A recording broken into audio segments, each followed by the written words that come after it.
Ladies and gentlemen, welcome to Louisiana Gameday, your one-stop shop for all things Louisiana college football. From the 337 to the 318, the 225, the 504, the 985, we're here everywhere, ready to show you what's going on Saturday in the boot. My name is Bryce, aka Redfish, aka the Cajun Reese Davis, and I am here to host this show, bring you around Louisiana, and show you what we have to offer on the gridiron. Without any further ado, I'm going to kick it off to Dusty, our guy up, covering the Warhawks in Malone Stadium. Dusty, take us into ULM. Yeah, it was great to have ULM represent the boot as the first team to play in this 2025 season. It took a while, as we know. If you don't like the Louisiana weather, just wait and it'll change. We went from hellacious wind and rain, lightning delays, pushed the start back against St. Francis of PA by 2 hours. And then after that, the Warhawks were able to get a 29-0 win over the Red Flash, the team that is transitioning to D3 at the end of the athletic calendar. 29-0, but it didn't really feel that way. It was a very much dominating defensive performance in that they were able to prevent the Red Flash from crossing the 50 only once in the game. Big story of the game, Aiden Armenta able to come in and show a little bit more maturity, throwing for about 89 yards. Braylon Reynolds, bam, as he goes by, picked up right where Ahmad Hardy was, going over the 100-yard mark. The Warhawks, as expected, kind of came in, little rust, little trouble there, but a good growing experience. But then they get the week 2 buzzsaw of Alabama, so let's celebrate while we can before next Saturday's game against the Crimson Tide. Yeah, so I mean, obviously, like you said, great performance from the Warhawks in week 1. And although they're playing a team a lot of people may not know, you were talking to me before the show started about how impressive they were behind the scenes. Take us behind the scenes, what you saw from ULM, what you saw from the Warhawks maybe during that break. What can we see from them as far as a mindset goes, and what do you see from them moving forward? Yeah, I mean, second year of Bryant Vincent, somehow they were able to fend off Jacksonville State to retain him for year 2. He's had to really kind of build this program from the ground zero. As we talked about last year a lot on Funbelt Podcast and Believe in the Warhawks, my 2 shows there. You know, ULM has always had athletics, but they've never necessarily had a program until Bryant Vincent came along to really start working on kind of that back of house things, getting his chief of staff in place, getting a nutrition program going, and really doing the little things that you have to do in the off season to prepare to compete during the season. Again, last year kind of found the diamond in the rough with Ahmad Hardy. We saw that he went over 100 yards in his debut this year at Missouri. But really, in this day and age, that's expected, right? You have anybody that goes to a G6 school, and the big boys are going to come poaching. But Bryant Vincent's really kind of turned that around and made that a recruiting point that, hey, come here, ball out for a year, and you'll get paid at the P4 level. We saw that when Deshaun Ford. Continue. Yeah, Deshaun Ford committed at the Navy All-American game. How many times have you ever seen a ULM hat even on the stage, let alone that it's picked for a guy like that, you know, a former 4-star? And then you got Braylon McReynolds, Bam, that came in from South Alabama, just kind of picking up right where Ahmad Hardy left off. This run tack is solid. It's the same offensive line from last year. It's good. Defense with D'Arco, Perkins, McAllister coming in, having the 2 big defensive stops there on the sacks. The team looks good. They just got to kind of get in the groove of things, and having a 2-hour lightning delay did not help when they're there getting ready to have their second pregame meal, and all of a sudden it's hey guys, we got to go. It kind of showed that they just weren't quite ready for the game, but they should be ready on a normal game time schedule.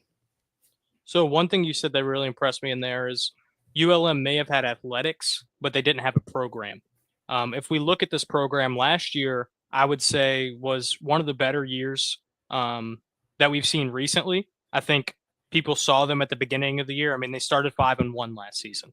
And although they lose, you know, a couple games by 1 score and they kind of hit a dry drought towards the end of the year, what do you think that consistency rolling over with keeping the same head coach. Like you said, he was fighting battles, um, with bigger schools. What does that consistency mean to the program, and how do you think the program is building with the culture, the character, and moving forward? Can they compete with schools of the same size? I think they're getting there. I don't think that they're there just yet, but the consistency is key, right? We don't have to worry about having a new head coach this year that has to get his guys in, that has to reestablish how he envisions that strength conditioning program, the nutrition program, the travel, and everything in between. When it's kind of the same and the same guys that come back year after year, the coaching staff, you're allowed to have that kind of continuity. You talked about the 5-1 start. I mean, that was one of the best starts since the '87 national championship team at the 1AA ranks. But it kind of turned into if you remember playing Little League Baseball, they'd always tell you just throw the ball, don't aim it. They were aiming so hard to get that sixth win that they weren't able to get that strike and able to get that sixth win and bowl eligibility. I think in talking with the players and the coaches in the offseason, they acknowledge it. They say, yeah, we did too much to try to get to 6 wins. This year, we just got to go out and be, as cliche as it is, 1-0 every week and realize that we do that 6 times in a row or 6 times this season, we're going into the postseason. I I love the mindset there. It sounds like it really is becoming a program more than it is just a school with athletics. So I'm really liking what I'm hearing. And I'm glad ULM is kind of getting in a spot where we feel comfortable that they can contribute to Louisiana and the football landscape. Um, and I love that you threw in a baseball reference. We might be Louisiana College Football Game Day, but here we are talking about strikes in Little League. So we're very versatile. We're very distributed around all phases. And speaking to that point, let's go to Eric. Eric, the Nicholls State Colonels. What are we looking? What are we looking for from the Colonels? Obviously, already played a game against UIW. Got a win there, and now we're looking at Troy. Talk to us about what you saw in the first week and what we can look forward to against the Trojans. Yeah, man. Nicholls, the Colonels came out ready to play. That's something, that you could always expect with Coach Rebo leaving, new head coach taking over, kind of just hit the ground running, took over, right where Coach Rebo left the program. And, it was a good game, man. Deuce Hogan, who looked the part, 221 yards, a touchdown. He spread the ball out to several different receivers. In the backfield, you got Poole, Brock Jr., Hoffman. That's a pretty steady rotation back there. And, they could also catch passes out the backfield. They could, do anything you want back there. And then the defense, man, the defense is just tremendous for Nicholls right now. You got Shaheen, who had 6 tackles, 1 TFL. You had Delmato, 1.5 sacks, forced fumble, 9 total tackles, as well as Joe Mason, who had 2 sacks on the day, 1 forced fumble, and also had 9 tackles. This is just a scrappy team, man. They're fun to watch. They had 3 interceptions last weekend. Troy's a team that doesn't have a ton of expectations. So, I'm looking for Nicholls to make some noise, possibly even pull the upset off today. Yeah, first of all, if y'all have any question about us being true Louisiana Cats, just listen to Eric's voice and you'll know that he knows what he's talking about when it comes to the Bayou team. But no, one thing that we really want to point out there is how impressive that defense was, and Nicholls is always a program that's competing in the FCS. I remember a few years ago it got to the point where it looked like they were almost in contention for a championship. So what do you think the expectations should be out of the Colonels this year? And specifically this match against Troy, what can we look for as far as them possibly pulling off the major upset? So I would look for, Deuce Hogan, hopefully to continue to spread the ball out. Maybe get that running game going a little bit more. They didn't have, over 100 yards rushing last week. I think it was right at 83 and 82. Okay, I'm sorry. But, hopefully they can get something going in the running game. That would be good. Continue to utilize several receivers and, if they could steal some possessions, man, get a few more turnovers, that would be big. And, for the season, I mean, they already pulled off the big upset with UIW. So I mean, why not keep it rolling? You know, you're already 1-0 in conference. That's huge in week 1, you know, or week 0. So if they can keep the momentum rolling, man, it's going to be a good season for the Colonels down in Thibodaux. Yeah, momentum means a lot in the game of football, and it means a lot in all athletics. We've seen teams who may not be the best team on paper come out and dominate a game just because they have belief in their locker room. They have a strong character, and they have a coach who's leading the helm who's ready to win. We talked before this started about the line for this game. I believe it's 20.5 in favor of Troy. And I think we all kind of have the belief that Nichols can definitely keep it closer than that 3-touchdown mark. So let's go ahead. And Eric, I want to give you the chance to talk about a score prediction and maybe what we see out of this game. What do you think maybe this final score is going to be? And does Nichols cover that 20.5 line? So I'm going to go ahead and say that Nichols does cover, possibly even pull up the upset. Man, let's go with 24-20. Nichols pulls it off. I love that. My over-under was set at 44, so it's like we have the same brain. Thank you, Eric. Going from the FCS down in the Bayou, working your way up to Hammond, America, where our guy Soul Man is sitting talking about the Southeastern Lions. This year is basically make or break year for Frank Selfo and the Southeastern Lions. They missed out on the playoffs last year. Got off to a rocky start, 1-4, but then finished 7-5. This year is going to be all about the quarterbacks again. They have to figure out who's going to be the quarterback for them this year. Either is it going to be Carson Camp or is it going to be the transfer Kyle Lowe? And if you ask me, I would prefer Kyle Lowe because of his mobility. Carson Camp, yes, he's got sneaky mobility too, but this year the Lions have to get back to the FCS playoffs, and they got a tough matchup against Louisiana Tech starting out. They basically have a gauntlet of games starting out this season with Louisiana Tech, LSU, and Mississippi Valley State. But if they can overcome all of the gauntlet of a schedule for the first 3 games starting out, then I think they can have a really good season. They even have an NFL prospect on the defensive side of the ball. Caleb Proctor have a few NFL scouts going to Southeastern's practices, I heard, going to scout him. So I think the Lions this year sneak back into the playoffs and maybe to even bring back the Riverbell Trophy this year against Nichols. Yeah, so Lions are definitely kind of on the same line with Nichols. There's always a program who are going to compete in the FCS level. Specifically want to shout out a former Southeastern Lion who made the 53-man roster for the Cleveland Browns, Gage Larverdane. Was able to go to high school with him. Very impressive athlete. Was a quarterback, played some running back, and now he's a receiver who got the transfer all over the nation, went to South Carolina, and now he is an NFL 53-man roster player. So that's very impressive. Like you said, scouts are going to be all over Southeastern with this year with Caleb Proctor. Talk a little bit more about him and what we can look forward to on the defensive side of the ball.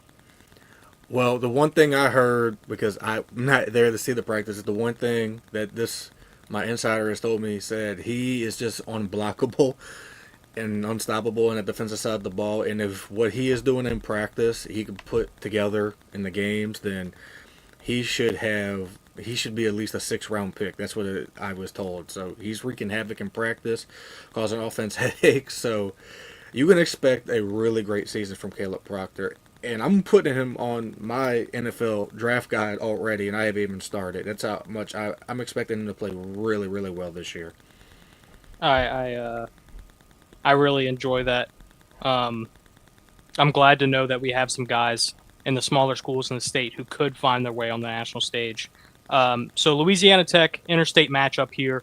Give us a little bit of background on what we can look forward to with Ruston. The Lions going up to Ruston.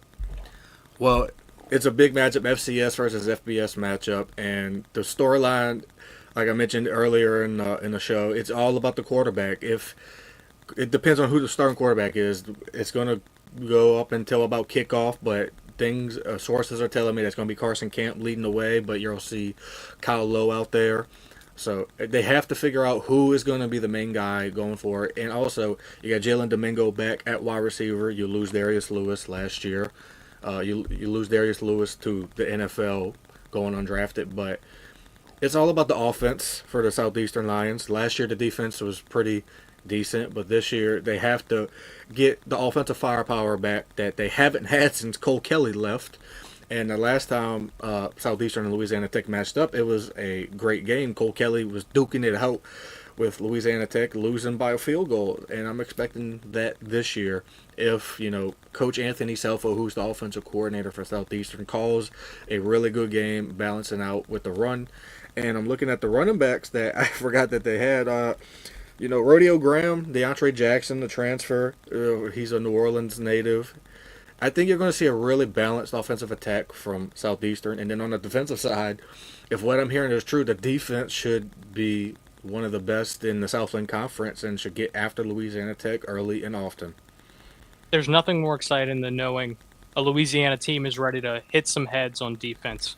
I had other plans for this show, but it looks like we've got some breaking news. We've got a man on the ground in Yeoman Stadium, Patty V, talking Tulane. What's going on, man? What's going on, guys? We do have breaking news here. We got Jake Retzlaff named as the starting quarterback for the Tulane Green Wave this morning, starting against Northwestern, a Power 4 school. So really exciting. Feels like there's a theme here, going back to Southeastern with the Louisiana schools and not quite knowing who's going to start at the quarterback position. You did have Brendan Sullivan, who put on a strong showing in the offseason. People thought maybe he was going to be a starter. He got injured a couple weeks ago. He is healthy today. He'll probably get some run, but they're going with Retzlaff. So really excited. They just started warming up behind me, so it's getting a little loud in here. Fans are filing in. One thing to call out, I'm sure you got some questions for me, but one thing to call out, they're playing without a wave on the helmet today, and that is to honor the 2005 Hurricane Katrina team who didn't have any logos on their helmet after the storm. So, yeah, it's going to be a special day here against a big opponent. Yeah, that definitely was going to be a question. Is Tulane? To me, Tulane has one of the best uniform kits in all of college football. So I was going to ask about what you're seeing on the field. So thanks for bringing that in. Obviously, Retzlaff coming in from BYU.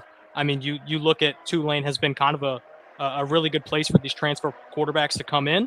It's also been a place for transfer quarterbacks to go out. We're looking at Darian Mensah going over to Duke. How do you think on such the short-term notice of getting a new starting quarterback that Tulane's going to be able to attack the offense like they did last year? Yeah, it's going to be tough. It's one of my questions coming in, too, is how vanilla is this offense going to be? Retzlaff has been here, a month? Hasn't practiced a ton. He's still learning things. I'll say this. There's a lot of smart guys in this building. They leaned heavy on the run last year. I expect them to do the same thing this year and play off of that. I think Retzlaff will get comfortable as we go. Reports out of practice are he looks great. So we'll see how that goes. And I think, defensively, this team is still very well put together. They were able to get some transfers to come in. They actually returned some starters from last year. A lot of talent still on that side of the ball. Cam Hamilton, Jack King, Bailey Despain. There's a lot of guys over there that can really ball. Westmoreland, who transferred in. I mean, there's a lot of guys over there, like I said. So I think they'll be just fine. Yeah, Tulane's got the talent, and they're playing. They're not playing a cupcake this week. They're playing a team in the Big Ten. They're taking on, a power, what I consider the Power 2 conference at this point. Pac-12's all but gone. Big 12 has like 25 teams. It's not even 12 anymore. So we're looking at a Big Ten team whose expectations used to be a lot higher than they are now. So maybe you catch them on the slip. But what can we expect from John Summerall year 2? Tulane is one of the favorites to make the college football playoff as their group of 5 team. And not only that, but a favorite to win the American Conference. So what are your expectations, not only today, but season long coming in year 2, John Summerall? Yeah, really exciting. I think Summerall has set the bar really high for himself. I mean, he's an SEC caliber coach in the AAC, and that's phenomenal. And he loves New Orleans. He loves Tulane, so there's a lot to be said about that. Obviously, he was here before. I expect big things. It's amazing that they are favored. Obviously, we're at home, but they're favored against, a Big 2 school, all in that Northwestern. They still have big boys over there. So a lot of talent on that team. I think today they get the dub. There's going to be some tough things this year. You got Duke, who's going to be a challenge. Memphis still looks phenomenal, obviously, the Tulane boy. You got some other big schools they're going to be playing against, big challenges. So I expect at least to win the conference. You're favored right now to win the conference. Army came out pretty flat in their first game. Obviously, you've got Memphis, who's always going to be a challenge. And with that, if you win your conference, I think the AAC has positioned themselves as the top group of 5 conference anyway. So, you're in a good position to make the playoff. And then at the end of the year, obviously the questions will come up around, he's a great coach. What happens? So let's just get through this year and win the games we can, and I think it's going to go well. Yeah, let's focus on 2025. Make sure Summerall can win as many games as he can in the blue and green before we worry about somebody trying to poach him. I don't want to keep you too long. The energy's super high in Yeoman. We are so excited to watch Tulane this year. We thank you for joining us from the sideline. We're glad to see Tulane's looking good, and I'm glad to hear about the uniforms are looking sharp as always. Patty, we want to thank you for coming in. Appreciate everything that you do, not only to cover Tulane football for here at the No, and we're really excited to keep on doing Louisiana Game Day and hear about Tulane Green Wave. Thanks, Patty. Yeah, appreciate you, man. No worries. All right, ladies and gentlemen, we are going to continue on here. But before we continue on, we're bringing on another creator here with the No, and that is Matt Miguez. Matt's going to help us cover LSU a little bit later on in the show. Matt, how we doing?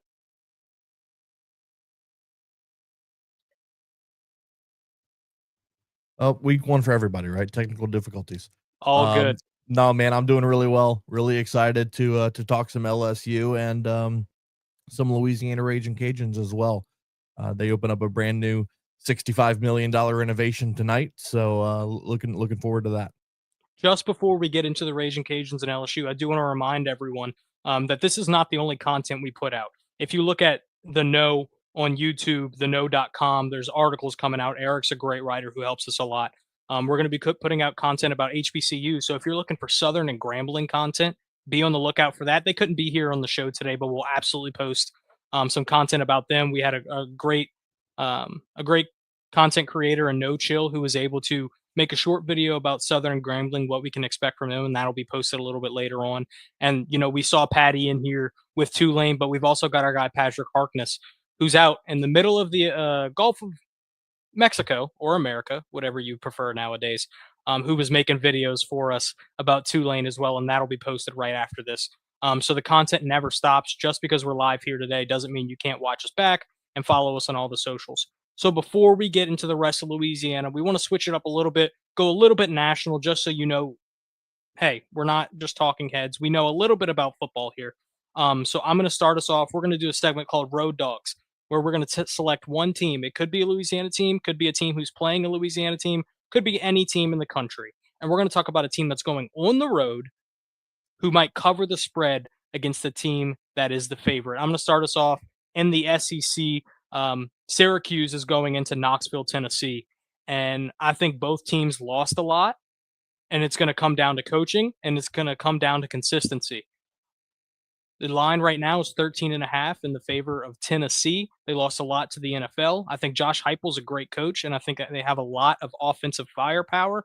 However, they no longer have the quarterback that they had last year. They're losing a lot of talent on the defensive line and Omar Norman-Lott and James Pierce.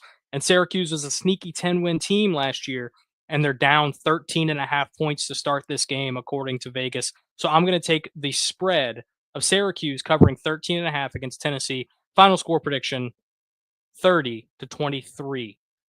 Dusty, you want to go next and give us your pick? Sticking in the Sun Belt.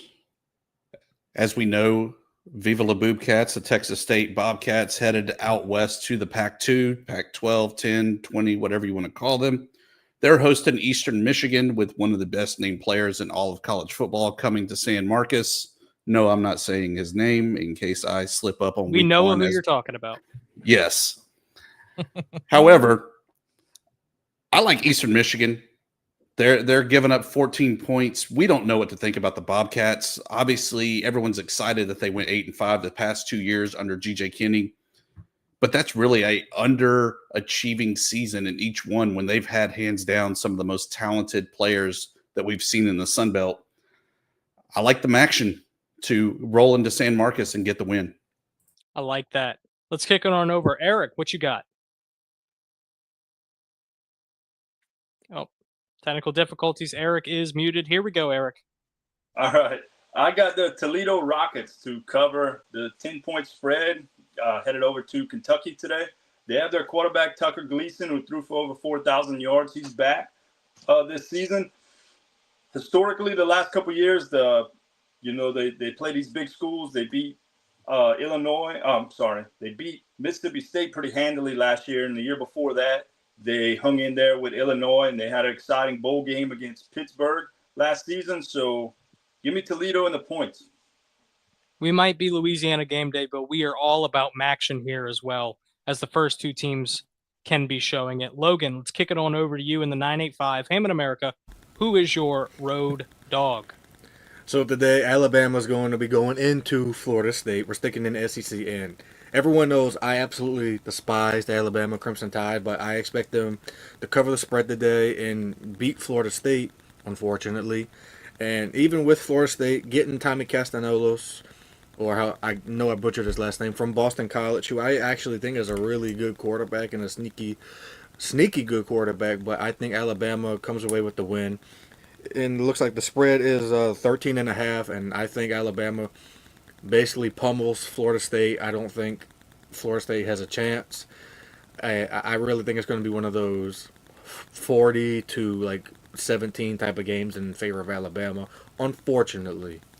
Yeah, nobody likes to see it, but they say the most likely outcome is the one that you usually see. So Alabama continuing to roll on in the SEC. Kicking it over to Matt before we move on to UL. Who is your road dog? Guys, would it be totally wrong for me to pick LSU? No, it would not be totally wrong. Would that be a total cop out pick? Because we'll talk a little bit more about LSU later on, but if that's your pick, I want to hear it. I'm going with LSU. You know, they haven't won a season opening game in 5 years. Brian Kelly really needs this one in order to, kind of keep those I'm not saying that one loss in week 1 is going to completely eliminate your chances at a playoff, but this definitely puts a big shot in it early on. If you fall on the road to Clemson, LSU's got a ton of talent. Garrett Nussmeier obviously back for another year. He's in the Heisman conversation.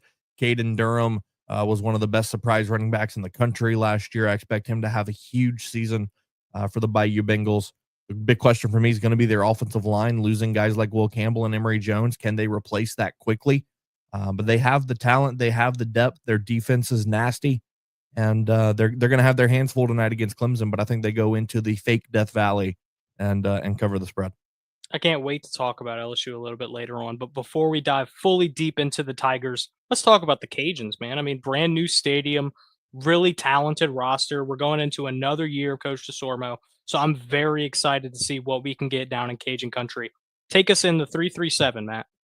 Yeah, really, really good season last year for Mike Desormeaux and the Cajuns. You go 10-4, a bitter end to it, right? You get outscored in the conference championship game and the bowl game by a combined 65-6. So that was a really tough way to end a great season. In the offseason, you get a guy like Walker Howard to come back home to Lafayette. Obviously, that made huge headlines in the area. A guy that spent time at LSU and Ole Miss, was the number 3 recruit at the quarterback position in his class, behind only Tice Simpson and Cade Klubnik. So obviously both those guys are starting at huge programs in Clemson and Alabama. I really like Walker's game. He's a dual threat guy. He's going to stand in the pocket and he's going to throw some great balls, but he's also going to take off running if he feels the need to, which I think is huge for the style of offense that Des likes to run. With the Cajuns, you've got some good weapons at running back with Zylan Perry and Bill Davis. You've got a really veteran offensive line. I really like this receiving core with Robert Williams, LSU transfer Shelton Sampson Jr. You really have a dynamic offense. Caden Jensen, redshirt freshman at the tight end spot. He's going to be a big factor in this offense.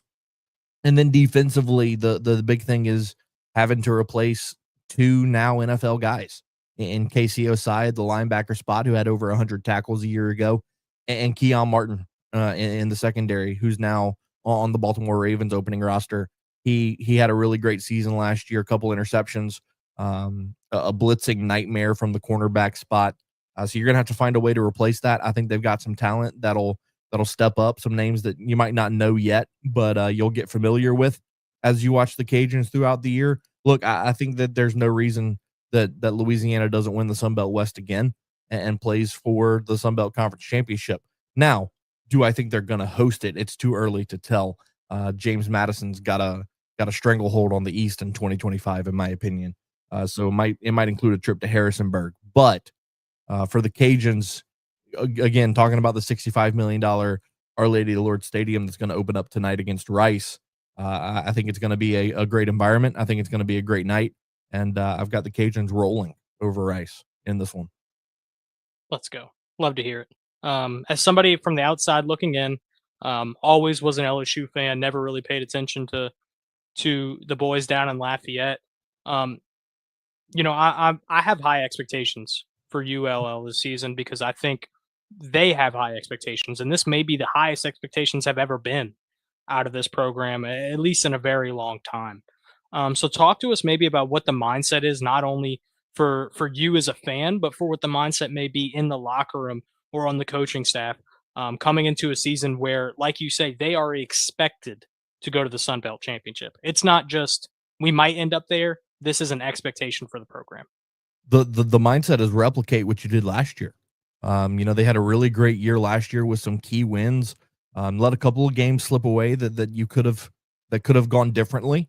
And then you also look back to even to 2021, where you went 13-1, won the Sun Belt Conference Championship under Billy Napier, finished the season, I think 16th nationally.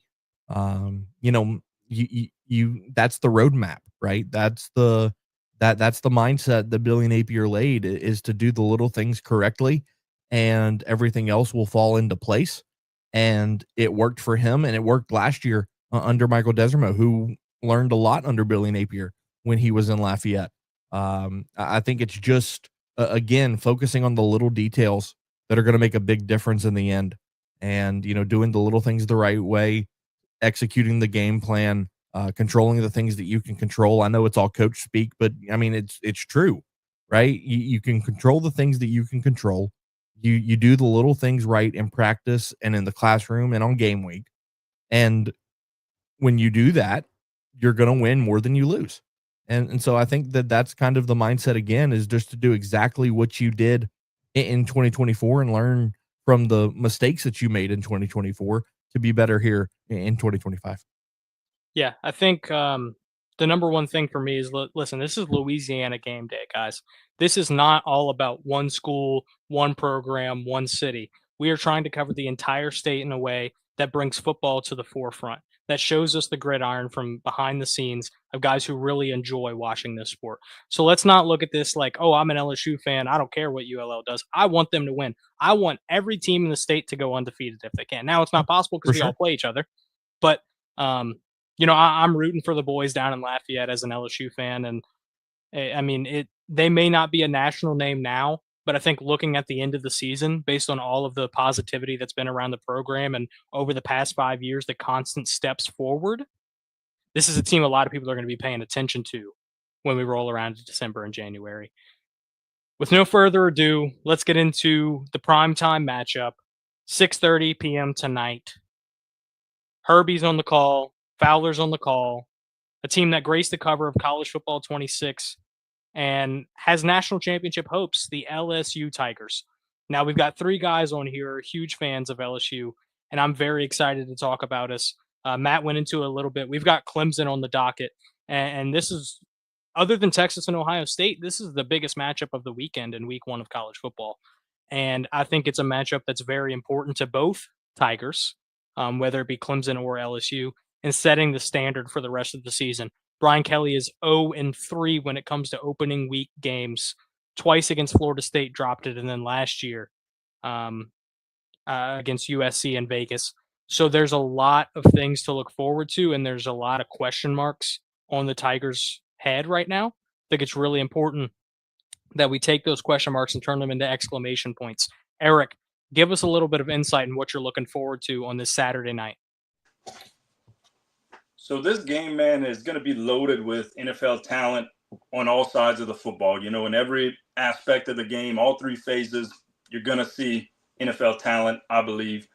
Something I'm looking for today is going to be if Berrien Brown and or Zevian Thomas could flip a field for you.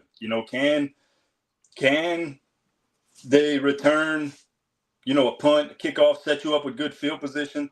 Obviously, Garrett Nussmeier, you know, the team's going to kind of go how he goes. You know, can he live up to the expectations? I think he can. I think he's the leading passer in the nation returning this season. I'm excited to see what he could do, and he's absolutely loaded with weapons. You know, another thing, Barry Brown could absolutely fly. Can he get past the Clemson secondary and you beat him over the top?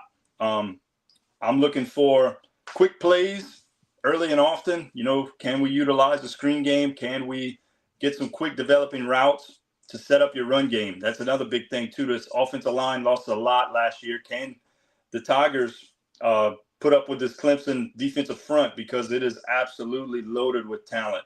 So that's what I'm looking for LSU. That's my keys to the game. Yeah, I mean, you talk about the offensive line and for LSU and the defensive line for Clemson. Clemson's got two potential top 10 picks on that defensive line, and Peter Woods and TJ Parker, guys who win in different ways and guys who can beat you down. So when you say it, it's completely true. It's one in the trenches, and that's how football is. If your offensive line can dominate, we saw it in the Super Bowl at the very highest level. The Philadelphia Eagles were dominant both on the offensive and defensive line, and win the Super Bowl by an inordinate amount. Chiefs get shut out through the third quarter. I mean, it was a ridiculous performance that we saw on the highest stage. So can LSU replicate that and figure out a way to win? Matt was specifically talking about the losses on the offensive line. Give us a look into the trenches, Matt. Yeah, you know, we talked about Will Campbell and John Emery, or Emory Jones, not John Emery. It's confusing. Yeah, it's so many J Emerys in LSU's roster. But look, you know, Will Campbell is a top 5 pick. Emory Jones goes later in the NFL draft. Those are two key guys that you're going to have to figure out how to replace, right? Weston Davis is a huge 4-star recruit that everybody's talking about. Tyree Adams as well. You know, those two guys are probably going to be your 2 tackles. Can they hold up to a massive assignment early on in trying to protect Garrett Nussmeier from TJ Parker and Peter Woods? That's going to be the story of the night, in my opinion. And then again, Eric kind of talked about Barry Brown and Xavier Thomas. LSU has 6 wide receivers that run a 4.4 or faster. That is dynamite playmakers. And you have to utilize that. You have to figure out the ways to get them the football in space. You've got to figure out ways to utilize Caden Durham in interesting ways. And then here's a wild card. And look, I might be a little biased being from Lafayette and being very familiar with this guy. You have got to find a way to get Juwan Johnson involved. He has got to get involved some way, somehow. He is too dynamic of a playmaker in multiple different facets for him to not touch the football at least 5 times tonight. I'm not saying he's got to be a primary playmaker for this team, but he has to be the secret weapon for LSU some way, somehow. Because look, Clemson might know about him, but they're not fully prepared for what Juwan Johnson can do, because they're not expecting him to do much. So be the secret weapon, get Juwan Johnson involved, you know, jet screens, however you want to do it. And I really like LSU's chances to snap that opening night curse tonight.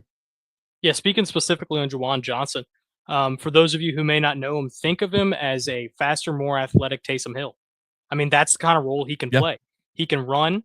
He can drop back at quarterback. I mean, he was a quarterback in high school and broke numerous records across the LHSAA. And then, you know, he can catch the ball, and he's super dynamic when the ball's in his hand and he's running in open space. So Juwan Johnson's a great player. You talk about the 6 receivers who run 4.4 or under. Guess what? Our 7th receiver is 6'4". He was the number 22 transfer player, and he runs a 4.5. Yeah. So it's not like, oh man, you have, you know, a few guys and then what's behind them. We have an inordinate amount of depth at the wide receiver position, and that's something that Brian Kelly has talked about. And let's not forget Bauer Sharp at the tight end spot too. The Oklahoma Absolutely, transfer. and that was going to go into my next point of this transfer class. Yeah. I think we can talk about the O-line. We can talk about Clemson. Internally, the most important thing is, did you make it count in the offseason? And that comes down to that transfer class. We got 2 transfer interior offensive linemen, and Braylon Moore and Josh Thompson coming in. We've got Jack Pyburn and Patrick Payton coming off the edge, one coming from Florida, one coming from Florida State, both high-end recruits. We've got Mansour Delane coming in from Virginia Tech, a corner who should immediately start on the outside. We've got a lot of talent coming into Baton Rouge from other places in the country saying, hey, this is where I want to be and this is where I think I can win. So when those players, we had the number 1 portal class in America. When you have these players come in and say, hey, I'm putting my confidence in you, are we putting the confidence in them? And that's, I think, is what's gonna lead us on the field tonight is taking these guys who, packed up their bags and said, hey, I'm heading down to Baton Rouge. And whether that be to the NIL or ties back to Louisiana, or it doesn't matter what the case is. They put confidence in you to say, hey, this is where I want to be. So can we put the confidence in them and say, hey, week 1, we always lose them. Let's change that motive tonight. LSU, number 9, heading into number 4, Clemson, into what South Carolina people call Death Valley. I would never call it that. I call it the stadium with a big rock. So they're heading in to Clemson. And a stupid hill. Yeah, that too. What is anyways. And yeah, Dabo Swinney's going to be sprinting from the locker room onto the sideline. They're all going to be touching a big boulder, and then they're going to run down a 45-degree slope. I don't get it. But LSU's got to start off hot tonight. It comes down to a lot of different things for LSU. I think 3 keys, if I had to give them: start hot, don't let the mistakes hurt you. So you can make a mistake. No team is going to be perfect. But how do you build on those mistakes? How do you say, okay, we made a mistake in the second quarter. Let's not make it again in the third. Don't harp on that bad. And then the third team that we've seen kill us every opener is special teams. Eric pointed to it earlier. Can we flip the field? We've got a transfer punter coming in. Damian Ramos is back at kicker, and he has been consistent and a loved character here in Baton Rouge. Yep. He has been so good for us. And I'm really excited to see him kick again. Aaron Burrell has got the biggest leg in college football to kick off. So if we can pin them deep and not let them come out, get a good kickoff return, if we can keep them in their own territory, those are things that are going to help us win this game that people may not see.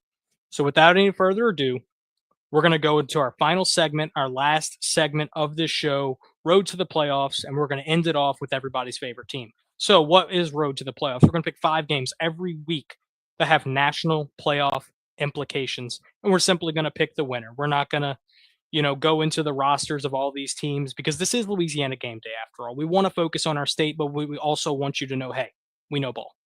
So our first game, we're going to go number 13, South Carolina versus Virginia Tech. South Carolina's 8-point favorites. Who are we picking as the winners? Eric, start us off. Give me the Gamecocks, man. Growing up, I was a big Virginia Tech fan. I was a big fan of Coach Beamer. His son takes over at South Carolina, man. Give me the Gamecocks. I'm excited to see what Lenora Sellers could do in this one. Gamecocks versus Hokies. Logan, where are we going in this one? Going to kind of piggyback off of Eric. Give me the Gamecocks winning big in this game. Lenora Sellers, potential top 5 draft pick in the 2026 draft. I'm excited to see him take another step this year and see if he could just continue this level of dominance he's kind of been on. So give me the Gamecocks. Heisman potential in South Carolina. Matt, are you piggybacking off of these 2 guys and going South Carolina? Of course. Lenora Sellers is just so dynamic as a quarterback. Shane Beamer is a mad scientist as an offensive play caller. They've got a really good defense as well. And then Nick Harbor might be one of the best kept secrets in college football, the wide receiver spot. A 6'4", just freak of nature at wide receiver. So yeah, South Carolina wins easily. And that'll be a 4-0 sweep for South Carolina. I'm going the same. Love Lenore Sellers. They very easily could have beaten LSU last year if it wasn't for self-inflicted penalties. And I think the Gamecocks are going to put up a fight in the SEC this season. Sticking in the SEC, Logan already gave us his pick. He already told us what he thinks about this. Alabama and Florida State. I'm going to go straight with Logan. Crimson Tide go into Tallahassee. And I think the game might be a little bit closer than Logan did. I think it might be a little bit more competitive just because Florida State has a lot to prove this season and they brought in a lot of good players to try to help themselves out. But I see the Crimson Tide working themselves out of that hole and coming out 1-0. Eric. Yeah, I'm piggybacking off of you two guys. Give me the Crimson Tide pulling away late. I just think they're going to lean, and then pull away late. So yeah, give me a Crimson Tide. I like it. Matt, 4-0. No, man. I'm Wow. gonna be the different. I'm gonna go Florida State. Look, talking about the Cajuns earlier with their renovated stadium. Florida State's got a renovated Doak Campbell that they're unveiling today. Logan earlier talked about Thomas Castellanos, the quarterback from Boston College, coming into Florida State. I like what Mike Norvell's done in this offseason. And if I can be honest, as good as I think Alabama will be, I don't trust Ty Simpson early on in the season. I don't think he's ready. And I think he makes some critical mistakes down the stretch today, and Florida State's able to capitalize on that. Give me the Noles in a close one.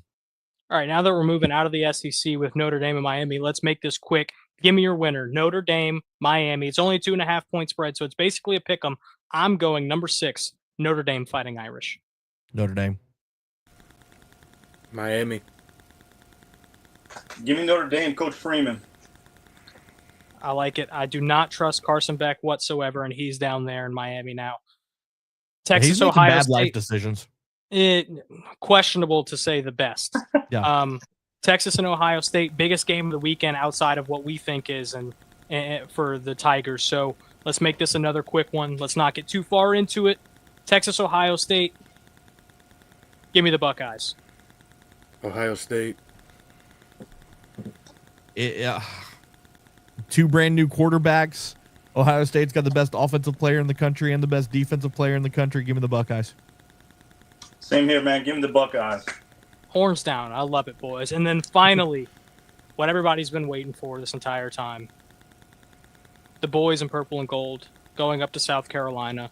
Who is going to win on primetime television? LSU versus Clemson. LSU in a close one. Not so fast, my friend. Oh. Shout out to the legendary Lee Corso, who's retiring today. Absolutely. Shout out. Look, I really like what LSU's put together, right? We talked about the number 1 transfer portal class. We talked about Garrett Nussmeier, all these weapons on offense, great defensive line, all of it, right? Harold Perkins. We could go on and on about what LSU has potentially. We've seen what Clemson has, right? We have seen Cade Klubnik play at a Heisman Trophy level. We have seen Death Valley in Clemson, South Carolina be a very weird place to play, and some weird things happen. And so, I'm going to take Clemson in a close one. I know I said earlier that LSU was going to win, but the more I've thought about it as we talked here, I've kind of changed my course a little bit. I'm going to take Clemson in a close one. Hedging your own bet. Yeah, you're right. Hey, set the standard from day one. I like it. Eric, who's taking home the W? Give me the LSU Tigers, man, to come home back to Baton Rouge victorious. Got 27-24. Like you said, Damian Ramos kicks one late for the Tigers. Ooh, I like it. Listen, I wouldn't be all mad. logic and statistics and everything that is right in the world tells me Clemson is going to win this game. Mm-hmm. It makes sense. They're a higher ranked team. They have a lot of talent. That defensive line going up against an offensive line who we've never seen play together. So many offensive weapons and a standard that's been set for 15 plus years now for the team in orange. But if loving my team is wrong, I don't want to be right. I'm going to go biased. I'm going to say LSU takes home the win. We finally snap that streak that has been killing us for years, and we take home the W back to Baton Rouge and set the standard for what could be a national championship season. We want to thank everybody for watching here, whether you're on Facebook or X or YouTube. Thank you for watching Louisiana Gameday. We can't wait to do this every single week, bringing you all your favorite teams here in Louisiana. This has been a blast for all of us, and I can't wait to keep on doing it. You can always go back and watch this again if you want to know what we talked about. we're going to keep a record of our road dogs, keep a record of our road to the playoffs, so you know who knows the most ball. We want to thank you for watching Louisiana Game Day here. Make sure to subscribe, like, comment here. Whether you're on Facebook, X, YouTube, do everything you need to do to follow our socials. We're also on Instagram. Go read all the views on theno.com. We put out so much content and we love doing it because we know that you love it as well. This has been Louisiana Game Day. Thank you so much, and we will see you next time.